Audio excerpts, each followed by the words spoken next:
Hey everyone, welcome back to my channel. As you can tell by the title down below, in this video we are going to be making a barbecue pulled pork sandwich. I'm so excited for this, I cannot wait. And it's going to be slow cooked, so I'm going to make this into my slow cooker. If you don't have a slow cooker, you can do it in the oven, and I know people make it in the smoker, but obviously go try find one of those videos to do it because I wouldn't know how to do that. In the oven I'm assuming it's just same, it's just a low degree temperature for however many hours, but still just search it up. But otherwise, if you want to do it like the rub on how I do it, if you were to do it in the oven, definitely stick around. So yeah, we're going to get this bad boy in the slow cooker and I cannot wait. I actually don't even use slow cookers like that often at all.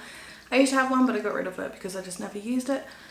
So I borrowed one from mum, so thank you mum for lending it to me, and I'm actually really excited. And before I do give it back, there might be a few slow cooker recipes coming up on this channel soon, just because I want to play around with it a little bit before I do give it back to her. But yeah, without further ado, let's go into the ingredients. Alright, so obviously the start of the show, we got our pork. I'm using a pork shoulder, it's also known as the pork butt, although it is the shoulder piece of the pork. Mine had skin on, so I've taken the skin and it had a really fat layer of fat. I'm only keeping a thin-ish layer of fat. There is a little bit of a chunk there, but that will be okay. You don't want to get rid of all of the fat because you want the fat to help keep the meat nice and moist while it's in the cooking process, because it's going to be cooking for so long. But obviously it's going to be cooking for so slow, so at the end of it it's going to be pull apart tender. That's why it's called pulled pork, but yes, so we got that. We're also going to be doing seasonings. Obviously we're going to do a dry rub. I'm first going to do it on a bed of onions and oops, camera can't see it, onions and garlic. So it'll go on a bed of that. I got 2 onions here just because they are pretty small onions. Otherwise, if it's like a medium or large onion, just use one. And I also got 4 cloves of garlic. So you can either choose to have garlic powder as part of your rub, or you can just slice up some garlic for it to be on the bed on. I've decided to use 4 fresh garlic cloves. And then for the seasonings for the rub, obviously salt and pepper, mustard powder, coriander seeds, ginger and paprika. We'll probably go for roughly about a teaspoon to teaspoon and a half of each of these ingredients. And then over on this side I got my brown sugar, which we are going to use a couple of tablespoons to be a part of the rub as well for the sweetness and to get the meat nice and caramelized and everything like that. And there is one ingredient I actually did forget to take out, and that will be either chicken stock or vegetable stock. I'm personally going to use vegetable stock. I just use the stock powder and I just add it with some water, but whether you do it that way or you use the already liquid stock or make your own stock, I'm not making my own stock, I'm using the powder stock. But regardless of what stock you do use, I recommend either chicken or vegetable. Like I said, I'm going to use vegetable stock. We want 1 cup worth of the stock liquid. So this is just for the whole slow cooker process, and then we'll get to the other ingredients down the track. So let's start getting this bad boy in. Alright, so I've just situated my setup like this. I don't know the last time my mum has used this, so I did just plug it in to make sure it works, and it does work, because that would suck to get it all prepared and it doesn't work. So we got that in here. I'm going to obviously do a bed of onions and garlics like I mentioned. So to start off with the onions, you want it to be in the matchstick format, not to make it curled, but get it kind of straight. So chopping off the ends and then in half. Alright, so normally I would cut the onions from where the ends is and keep on cutting them, but that's going to make it quite round and curved. So we're just going to rotate the onions and cook it the opposite way, and that'll give us some more straighter matchstick kind of looking onions.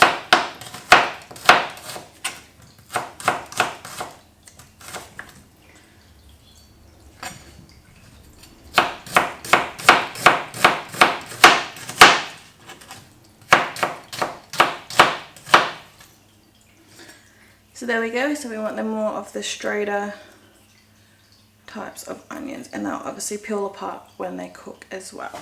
So just going to chuck it all into the pot.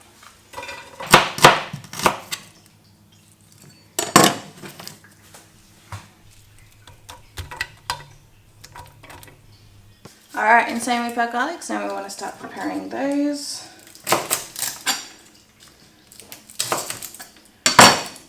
Which I'm just going to get them all peeled.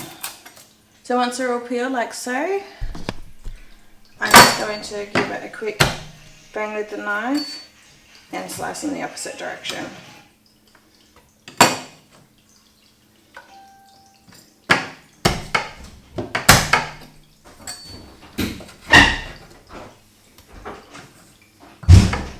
Alright, so in my bowl I've got about 2.5 tablespoons of brown sugar. Mustard powder, we'll do a heaped teaspoon. Coriander seeds, well, like I said at the start, pretty much about a teaspoon for everything. Ginger.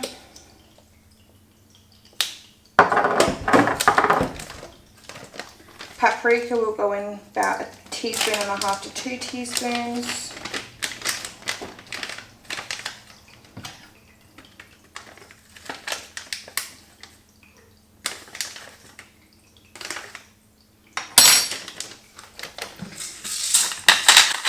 Salt.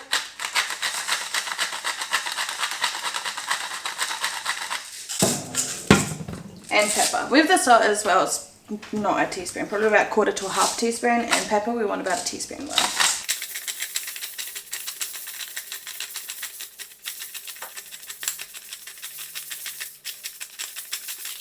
Alright, so now we want to give this a good mix. Actually, I'm just going to use my fingers and rub it all together. And from here, we obviously want to rub it onto the pork. With the pork, I also have pat it dry with paper toweling, and it's been sitting out uncovered for a good hour, so that just helps dry it out a bit. No oil or no any extra fats needed. We'll just put this straight on the pork. Like this. Like this. I've got a plate knife, but I've got a sushi pan. So it's chicken sushi too. I'll ring Keandra, and I said,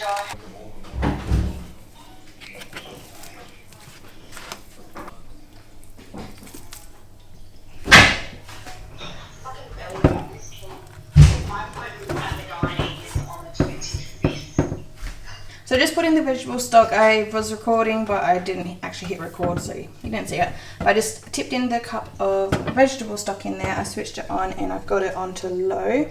It's going to stay cooking on low for a good 6 to 7 hours, and I'm not going to lift this lid off at all until obviously it's done cooking. Alright, so we are back with the pulled pork. It has been in for about 7 hours now. Whew. The last hour I changed it to just keep warm because I was not ready. So let's get this baby out. Ooh, she is tender.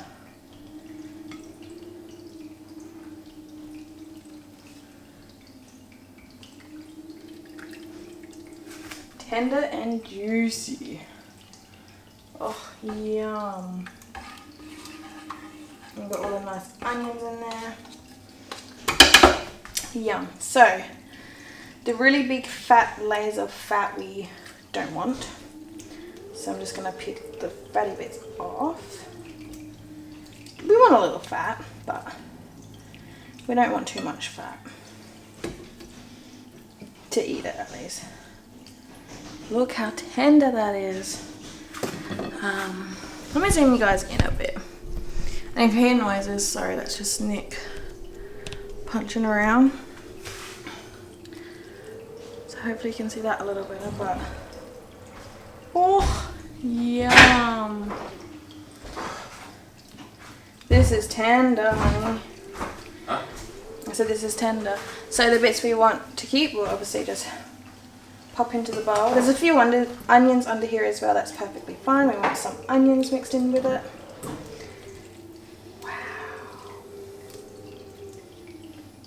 And you can also see as I'm ripping it up, there's just a snotty bit of fat, so that can go back in the pot. We don't want that.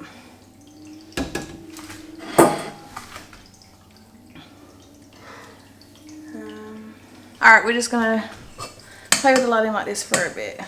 But look at that. So just mixing it around, it's just breaking it up. I don't even need 2 forks. It's just falling apart on its own. So I'm just gonna play with this for a little bit and get it all nice and broken up. Alright, so that is beautifully nice and shredded. Some bigger pieces, some a bit smaller. Over in the slow cook, what you guys won't be able to see, but we got onions, and the garlic. I'm just gonna scoop some up. A little bit of these juices can come in as well to rehydrate the meat a little bit. But yeah, we definitely want to get some of these onions. And obviously the fat that we put in this pot just to get out of the way, we don't want to add those bits in or back in the pot. I'm just scooping in a couple of tablespoons, or probably about 3 or 4 tablespoons of the juices from the pot. Give that another good mix. And that is looking so good and so juicy. And I've also freshly made some barbecue sauce, which I'll leave the recipe for this sauce down below if you want to make exactly the same. So I'm going to add about half a cup of sauce. Mix that in. Or you don't have to make a barbecue sauce, you can use any recipe, you can just buy a barbecue sauce. But I decided to make my own today.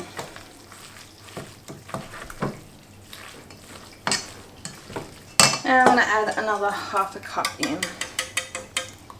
But definitely add smaller amounts and obviously keep adding more if you want more. So I'm really happy with how this is looking. So I'm going to leave it like this. Alright, so these are the brioche buns I've used, or going to be using. Which again, with the shit lighting, you can't really see. So I'm going to make one now and I'm probably going to come back with seconds.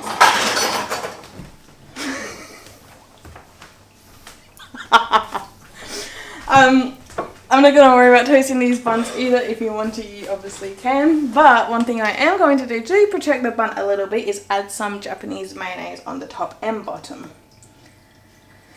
So just add a bit on both. And obviously I just want to spread it around. And at the start of this video as well, I was trying to be kind of fancy with my editing and filming and angles. I've lost my fancy mojo, so it's just going to get sticking up there. But on top of that, just give this one last mix because all the nice juices is at the bottom. I'm going to chuck on some of this pulled pork. Yum. And on top of this, we want some of that coleslaw. Just a tad, not too much.